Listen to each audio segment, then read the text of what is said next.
evening, ladies and gentlemen, and welcome to the show where we may share, discuss, and improve the health of our everyday lives. I'm your host, James Gordon, and tonight we are going to talk about something that is on almost every plate but may be silently affecting our health. So today's topic is dubbed healthy living. Here, we strive to unpack the truth about processed foods, carbonated drinks, junk food, and too much wheat in our diets. So to help us understand this better, I'm joined by Brandon BD, a biology student and a leader of the School Nutrition and Health Club. Welcome to the show, Brandon. Please have a seat. Now, to follow our conversation, log on to www.nbc.co.ke. You can also reach out to all our social media handles at NBC_news. Our SMS and contact lines are just below the screen. News headlines just reaching our news desk is that the United Nations has finally established their own military wing and has been given the mandate to maintain law and order globally. Ladies and gentlemen, welcome to the Health Meter. Brandon, such an honor to have you here. Please. Thank you, James, for having me. I'm excited to talk about this because what we eat today determines how healthy we are tomorrow. So let's start simple. When we say processed foods, what exactly are we talking about? That's a very important question to start with. When we say processed food, we mean that these are foods that are being altered from their natural state, often with added sugar, salt, unhealthy fat, preservatives, and artificial flavorings. Things like sausages, crepes, sugary cereals, sodas, instant noodles, those are common examples. They're not about junk food. For junk food, you can say that these are highly processed food that give us a lot of calories, but very little nutrition. It fills the stomach, but doesn't nourish the body. You also mentioned too much wheat. That one might surprise people. Oh yes, wheat itself isn't bad, but many people rely heavily on refined wheat products. White bread, mandazi, chapati. Chapati? Yes, James, chapati. Why chapati? And bread, cakes, and eat them in excess. This can contribute to weight gain, blood sugar problems, and digestive issues. So now, what happens when someone eats too much of these foods? Unfortunately, it increases the risk of obesity, type 2 diabetes, high blood pressure, heart disease, and even some cancers. These are what we call chronic lifestyle diseases, and many are linked to that. That's really bad. But now, why should we discourage students from eating foods that are approved by the Kenya Bureau of Standards?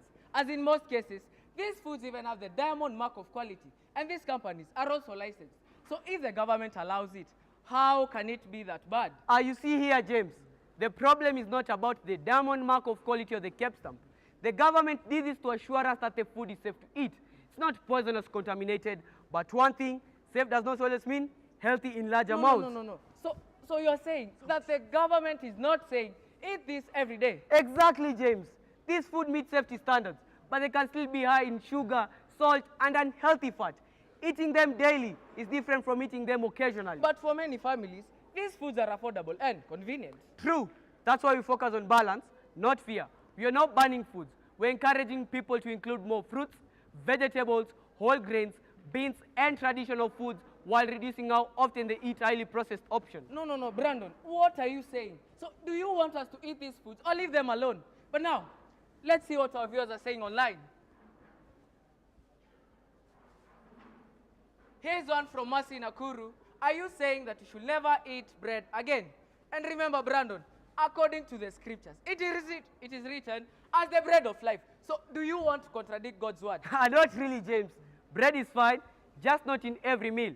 Try mixing with other foods like sweet potatoes, arrowroot, millet, or sorghum. No. I still stick with bread. Why bread? The Bible, of course. Let's see another comment from James in Mombasa. What you're calling junk food is cheaper than healthy food. You see? Correct. Sometimes it seems that way. But traditional foods like green vegetables, whole grains, beans are actually very affordable and very nutritious. Planning meals helps a lot. No, Brandon. From what you're saying, you simply want us to eat plants. No, plant products. Why? But let us see another comment from Caroline in Roraka. Hi, that's my son. I can see you're following into your mother's footsteps in nutrition. Good job, baby boy. Did I read correctly? Good job, baby boy. Baby boy. You're being called a baby. Yes, baby boy. Thank you, Mom, for the support and mentorship.